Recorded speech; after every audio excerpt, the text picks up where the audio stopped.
అందరికీ ప్రభు నామములో వందనములు, శుభాలు. ఈ ప్రత్యేకమైన వీడియో కాలిఫోర్నియాలోని లాస్ ఏంజల్స్లో జరిగినటువంటి అగ్ని ప్రమాదాన్ని గురించి నేను మీతో మాట్లాడాలని ఆశపడుతూ ఉన్నాను. ఈ ప్రమాదం జరగటానికి మునుపు ఏం జరిగిందో కూడా మీకు నేను తెలియజేస్తాను. జనవరి 5వ తారీఖున ఈ లాస్ ఏంజల్స్ అనేటువంటి ప్రాంతంలో పెద్ద ఒక ప్రోగ్రాం జరిగింది. ఒక మాటలో చెప్పాలంటే cinema stars program, golden globe అనేటువంటి ఒక పెద్ద ప్రోగ్రాం జరిగింది. ఇందులో ఆర్టిస్టులు, పేరుగడించిన వారు, ప్రముఖులు, హాలీవుడ్ ప్రముఖులైన వారందరూ దాంట్లో పాల్గొన్నారు. ఇది ఎప్పుడు జరిగింది? జనవరి 5వ తారీఖున జరిగింది. వారికి వచ్చినటువంటి రివార్డ్స్, వారు పొందినటువంటి ఆ ఘనత సంబంధించినటువంటి ఆ రివార్డ్స్ ఇవన్నీ తీసుకుని చాలా ఆనందోత్సవాలతో సభ అంతా జరిగిపోయింది. అప్పుడు యాంకర్స్ ఉంటారు కదండి, యాంకర్స్ అడుగుతున్నారు, మీ మూవీకి ఇన్ని మార్కులు వచ్చాయి, మరి దేవుడికి ఎన్ని మార్కులు ఇస్తారు అంటే దేవుడికి 0 అని చెప్తుందట యాంకర్. 0. మనుషులకేమో రేటింగ్ ఇచ్చుకుంటూ దేవుడికి 0 రేటింగ్ ఇస్తున్నారు. చూడండి ఎంత దారుణం. 0 రేటింగ్. నిజంగా ఆ జరిగినటువంటి ఆ కార్యక్రమాన్ని చూసినప్పుడు ఎవరైనా సరే, దేవుణ్ణి నమ్మే ఎవరైనా సరే అసలు చాలా బాధపడిపోతారు. దేవుణ్ణి మరిచిన సందర్భం, దేవుణ్ణి లెక్క చేయని సందర్భం, దేవుడు గుర్తుకు రాని, దేవుడే అసలు ఎన్నిక లేని సందర్భం అది. అలాంటి సందర్భంలో మరి దేవుడు తనేంటో చూపించాలి కదండి, చూపించాలి కదా. జనవరి 5వ తారీఖున సమావేశం జరిగింది. 7వ తారీఖు కాలిఫోర్నియాలోని లాస్ ఏంజల్స్లో కారు చర్చ్ స్టార్ట్ అయింది. నిజంగా ఎన్ని ప్రాంతాలు తగలపడిపోయాయి. అడవులతో సహా, అడవులు, వారు నివసించే ఇల్లు, వారు నివసించే ప్యాలెస్లు, వారు విల్లాస్, A to Z మొత్తం తగలబడిపోయాయండి. అగ్నికి ఆహుతైపోయి అది చూస్తున్నప్పుడు ఆకాశమంత ఎత్తు పొగలేచిన ఆ సందర్భాన్ని మనం చూస్తున్నప్పుడు ఒకప్పటి సొదొమ గొమొర్రా మనకు గుర్తుకు రావాలి. కామాంధులుగా పాపంతో నిండిపోయినటువంటి సొదొమ గొమొర్రాని ఏ విధంగా అయితే దేవుడు అగ్ని గంధకాలు దించి చంపేశాడో, తగలబెట్టేశాడో, అలాంటి సీన్ని దేవుడు రీకన్స్ట్రక్ట్ చేసినట్టుగా కనపడుతుంది, దాన్ని తలపించినట్లుగా కనపడుతుంది. దేవుణ్ణి మర్చిపోతారా? దేవుడికి 0 రేటింగ్ ఇస్తారా? ఇప్పుడు బైబిల్లో కారణాలు చూపిస్తానండి. ఒక పట్టణం మీదికి ఉగ్రత రావాలంటే ఎలాంటి సందర్భంలో వస్తుందో మీకు నేను ఒక వాక్యాన్ని చదివి వినిపిస్తాను. ఏమండి, అసలు ముందు పట్టణాలు కాపాడేది ఎవరు? 127వ కీర్తనలో దేవుడు చక్కని మాట రాయించాడు కదండి. మనందరికి బాగా తెలిసినటువంటి కీర్తన 127 మొదటి వచనంలోనే ఉంటుంది. చూడండి, యెహోవా పట్టణమును కాపాడని ఎడల దాన్ని కావలి కాయువారు మేలుకొని ఉండుట వ్యర్థమే.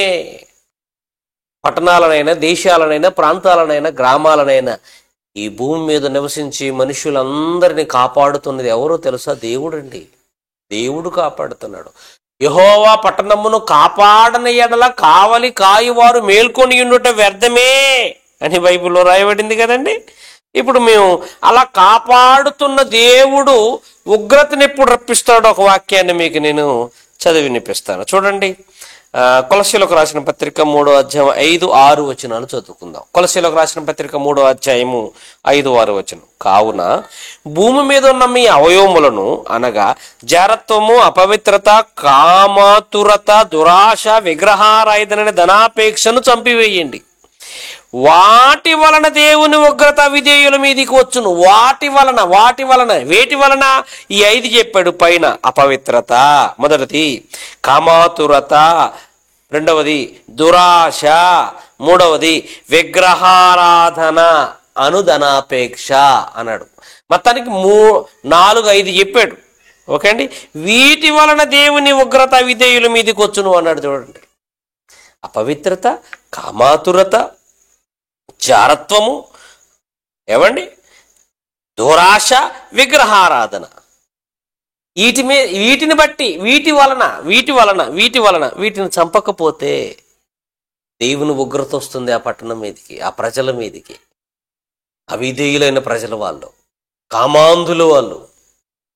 కామాంధులకు అగ్నిగంధకాలతో శిక్ష ఉంటుంది, అవిధేయులైన వారికి అగ్నిగంధకాలతో శిక్ష ఉంటుంది. ఇంకొక మాట మీకు చూపిస్తాను. ఎఫెసీ పత్రిక 5:6 వ్యర్థమైన మాటల వలన ఎవడును మిమ్ము మోసపరచనీయకండి, అట్టి క్రియల వలన దేవుని ఉగ్రత విధేయుల మీదకి వచ్చును. ఎట్టి క్రియలు వ్యర్థమైన మాటల వలన ఎవరు మిమ్మల్ని మోసపరచుకోకుండా చూసుకోండి. వ్యర్థమైన మాట వలన నువ్వు మోసపోయినా, వ్యర్థమైన మాటలతో ఎవరైనా మనను ఎవరు మోసగించే వారికి, మోసపోయే వారి మీదికి, అలా అవిధేయులైన వారి మీదికి దేవుని ఉగ్రత వచ్చును అన్నాడు. చూడండి, ఉగ్రత ఎప్పుడు భూమి మీదకి వస్తుందో, ఎప్పుడు మనుషుల మీదకి వస్తుందో అని చెప్పడానికి బైబిల్లో ఉన్న ఆధారాలు మీకు నేను చూపిస్తున్నాను. ఇవే మూలాలు. ఒక పట్టణం మీదకి, ఒక ప్రాంతం మీదకి దేవుని ఉగ్రత రావటానికి మూలాలు మీకు చెప్తున్నాను. రోమీయులకు రాసిన పత్రిక 2:8 అయితే భేదములు పుట్టించి సత్యమునకు లోబడక దుర్నీతికి లోబడు వారి మీదికి దేవుని ఉగ్రతయు రౌద్రమును వచ్చును. భేదాలు పుట్టించి సత్యమునకు లోబడక దుర్నీతికి లోబడు వారి మీదికి దేవుని ఉగ్రతవు రౌద్రము వారి మీదకి వచ్చును అన్నాడు. చూడండి, భయంకరంగా రోగం దిగిపోతుందండి. ఏమండి, సినిమా స్టార్స్ అంతా నివసించే ప్రాంతం ఏంటండి ఇది? కాలిఫోర్నియాలో ఉన్నటువంటి, ఏమండి, కాలిఫోర్నియా లాస్ ఏంజల్స్ అనే ప్రాంతం.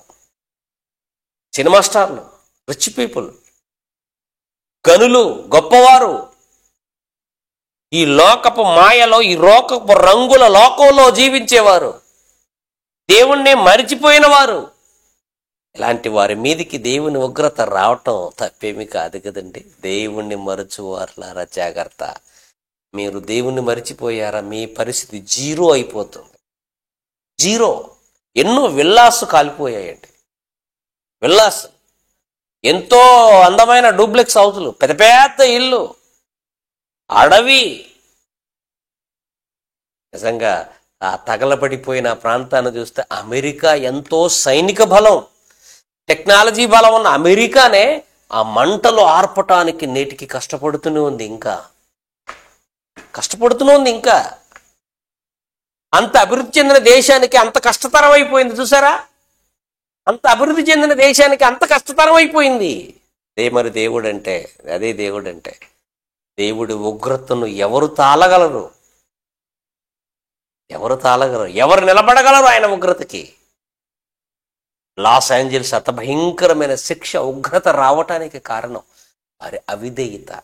ఏమండి, మగవాళ్ళు మగవాళ్ళతో, ఆడవాళ్ళతో ఈ ఏమైన కార్యక్రమాలు, ఈ ఏమండి దైవ వ్యతిరేకమైన కార్యక్రమాలండి. మగవాడితో, ఆడవాళ్ళతో ఏంటి ఈ పాప కార్యక్రమాలు? ఆ ప్రాంతంలో జరుగుతాయండి. ఇలాంటి వారి మీదకి ఉగ్రత రావటం తప్పేమీ కాదు కదండి. రావాలండి. దేవుడున్నాడు, తప్పు చేస్తే శిక్షిస్తాడు అని తెలియాలంటే ఎలాంటి ఉగ్రత వారి మీదకి రావాల్సింది నా ప్రియమైన దేవుని పిల్లలారా. ఆలోచించండి. ఈ కాలిఫోర్నియా కారు చిచ్చుకో కారణం ఇది బైబిల్ బట్టి చెప్పాలి. బైబిల్ బట్టి చెప్తున్నా నేను. బైబిల్ బట్టి మీకు చెప్తున్నాను. Okay, thank you.